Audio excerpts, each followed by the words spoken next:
नमस्कार दोस्तों। Daily news India 1.0 में आपका स्वागत है। दोस्तों, एक खबर ऐसी है जिसे सुनकर मेरा क्या और आप लोगों का चौंक जाना स्वाभाविक है। भारत के पास अप्रॉक्सीमेटली सभी एयरलाइंस को मिला लो तो 800,000 सिविलियन प्लेन्स हैं, जैसे IndiGo, Air India, SpiceJet, Akasa Air, सब मिला मिलो के 800,000 के करीब हैं। और एक फिगर आता है, आज के पेपर में भी आया, कि करीब करीब 125 और 150 के बीच में, 125 और 150 के बीच में, 150 के बीच में अप्रॉक्सीमेटली हमारे प्लेन हमेशा खराब रहते हैं और ग्राउंड पे खड़े रहते हैं, उड़ते नहीं हैं। इनकी परसेंटेज बताई जा रही है 16 to 18%। यानी कि जितने भी हमारे प्लेन हैं जिनको हम एयरलाइंस के तौर पर यूज़ करते हैं, इंडिगो हो या एयर इंडिया हो या कोई और हो, उनके 16 से 18% प्लेन ज़मीन पे खड़े रहते हैं रिपेयर के लिए। ये अपने आप में साहब एक बड़ी खबर है साहब, बहुत बड़ी खबर है। कुछ लोग कहते हैं कि 15 से 17% है, कुछ लोग कहते हैं ये 16 से 18% है। अब एयरलाइंस हमेशा लॉस में जाती हैं, ये बात तो सही है। उसके पीछे बहुत सारे कारण हो सकते हैं। ऑपरेशनल कॉस्ट, डॉलर का महंगा होना, तेल का महंगा होना, मेंटेनेंस का महंगा होना, तो जितने भी उनके कलपुर्जे हैं या रख रखाव है, विमानों का किराया है, या बहुत बड़े जो खर्चे हैं, वो सब डॉलर में आते हैं सारे के सारे। तो डॉलर अगर महंगा होता है तो उनके खर्चे बढ़ जाते हैं। अब एक खबर जो निकल के आती है वो यही आती है कि पिछले 6 महीने के अंदर हमारी जो हवाई यात्रा के अंदर जो बढ़ोतरी हुई है, सिर्फ 1.3% हुई है। सिर्फ 1.3%, करीब 8 करोड़ लोगों ने ट्रैवल किया है, जो पिछले साल की अपेक्षा सिर्फ 1.3% ज़्यादा है। और अगर पिछले 2-3 महीने को देख लिया जाए तो यहाँ पर उसमें कमी आई है, यानी कि सितंबर में, अगस्त में इनमें कमी आई है।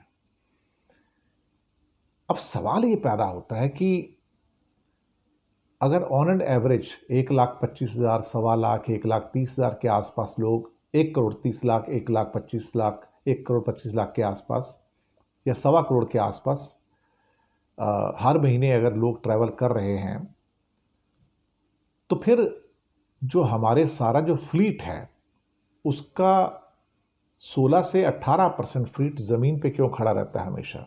इतनी ज़्यादा रिपेयर क्यों हो रही है भाई? क्या मेंटेनेंस बिल्कुल भी नहीं है? अभी मार्च 2025 के जो आंकड़े थे, मार्च थोड़े से पहले के हैं, सितंबर के आंकड़े रिलीज़ होके आए नहीं है तो मेरे पास उपलब्ध नहीं है, तो बताया था कि मार्च 2025 तक 133 प्लेन्स ज़मीन पे खड़े थे रिपेयर्स के लिए। और जब भी कोई एक प्लेन ज़मीन पे खड़ा होता है तो कमाई नहीं करता वो, और उसका खर्चा बढ़ जाता है। लीज़ रेंट वगैरह हो गया, भाड़ा हो गया, उसका जो पार्किंग के चार्जेस हैं, सब चलता रहता है उसका।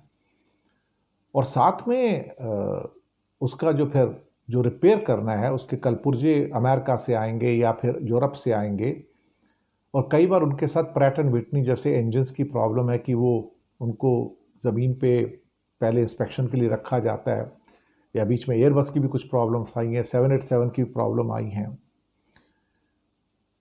ऐसा लगता है कि जैसे भारत के अंदर जो रिपोर्ट निकल के आई है कि भारत में रिपेयर्स के अंदर कंपनियां पैसे बचाने की कोशिश करती हैं, और जिस ढंग से विमानों का अपकीप होना चाहिए, उसकी देखभाल होनी चाहिए, वो उसकी देखभाल नहीं कर रही हैं। एक दो कंपनियां ठीक ठाक उसको मेंटेन कर लेती हैं, लेकिन बहुत सारी कंपनियां उसको ठीक ढंग से मेंटेन नहीं कर पा रही हैं। और कई बार पता नहीं लगता कि उनकी कितनी फ़्लाइटें, आप टिकट तो बुक कर लेते हो और आखिर में पता लगता है भैया ये फ़्लाइट जा ही नहीं रही है। मैं इंडिगो की बात नहीं कर रहा हूँ, इंडिगो की तो फिर भी चलो एक नॉर्मलाइज होकर फ़्लाइट चलती रहती हैं, लेकिन एयर इंडिया का पता नहीं रहता, स्पाइस जेट का पता नहीं रहता, आकाश आकाशा एयरलाइंस का पता नहीं रहता कि कब इनकी कोई फ़्लाइट कैंसिल हो जाएगी या कुछ हो जाएगा। तो डर लगता है कि यार इनमें बुकिंग कराएं या नहीं कराएं। मैं इनको बदनाम करने की कोशिश नहीं कर रहा हूँ, लेकिन हमने जो फेस किया है स्पाइस जेट के अंदर, वहाँ पर कभी भी फ़्लाइट कैंसिल हो जाती है, उसके बाद उनको कोई दर्द नहीं होता उसका। इसका मतलब ये होगा कि जो बिजनेस है वो कम हो रहा है। अगर 6 महीने के अंदर पैसेंजर्स के अंदर जो कमाई है सिर्फ 1.3% की बढ़ी है, लेकिन बाकी तो सारे खर्चे, पार्किंग चार्जेस, लीज रेंटल्स या फिर पेट्रोल डीजल या इस पर तो एटीएफ होता है, और जो मेंटेनेंस के कलपुर्जे खर्चे हैं और वो बढ़ जाते हैं। आप कहोगे अगर 6 महीने पहले खर्चे थे तो 6 महीने में खर्चे कैसे बढ़ गए? भाई डॉलर महंगा हो गया ना। 6 महीने पहले जो डॉलर का रेट था और आज जो डॉलर का रेट है उसमें ज़मीन आसमान का फ़र्क है। तो आपका ऑलमोस्ट 4-5% खर्चा तो वही बढ़ जाता है। और कहा जाता है कि इंडिया में जो उसका मेंटेनेंस होना चाहिए वो दरअसल एयरलाइंस नहीं करती हैं। और दूसरा, अक्सर ये दिखाया जाता है कि पूरा का पूरा एयरलाइंस जो लॉस में जा रही हैं। क्या ऐसा हो सकता है कि एक स्पेकुलेशन की बात है कि किसी भी एयरलाइंस को लॉस में दिखाना एक मजबूरी बन जाता है कि उसको फ़ायदा दिखाओ मत उसके अंदर, अगर फ़ायदा हो रहा है तो भी मत दिखाओ, लॉस में दिखाओ? क्या इसके पीछे भी कोई षड्यंत्र है? क्या इसमें षड्यंत्र ये हो सकता है कि अगर मुझे किसी के पैसे देने हैं, बैंक के पैसे देने हैं, ब्याज के पैसे देने, तो मैं नहीं दूंगा, मैं कहूँगा मैं तो घाटे, मेरे पास पैसे नहीं है, मुझे और मदद करो?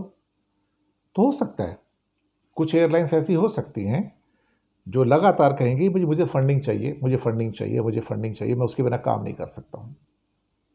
तो इस ढंग से वो दूसरे के पैसे के ऊपर ऐश करते रहते हैं और लगातार उसको घाटे में दिखाते रहते हैं। वैसे ही पूरी दुनिया में इस बिजनेस के अंदर लोगों को घाटा होता है, लेकिन इंडिया में ऐसा लगता है जैसे कई बार वो घाटा दिखाया जा रहा जाता है और उसमें प्रॉफिट अगर होता भी है तो उसको दबा दिया जाता है। होता होगा ऐसे, लेकिन 16 से 18% प्लेन नीचे ज़मीन पे खड़े रहें और उड़े ही ना, ये तो क्रिमिनल वेस्टेज है भाई। कि आपके पास हैंगर्स हैं, आपके पास एयरक्राफ्ट इंजीनियर्स हैं, आपके पास कलपुर्जे हैं, सब कुछ है, आप उसको रिपेयर नहीं कर पाते। एट ए टाइम 16 से 18% आपके प्लेन ज़मीन पे रहते हैं। ये दिस इज समथिंग। हर 6 में से एक प्लेन नीचे है, इसका मतलब हर 6 में से एक प्लेन रिपेयर के लिए नीचे खड़ा है। मुझे लगता है कि ये जो परसेंटेज है रिपेयर की, ये दुनिया में शायद सबसे ज़्यादा होगी।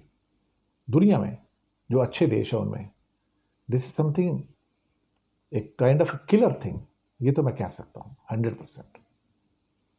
शुक्रिया आपका बहुत बहुत।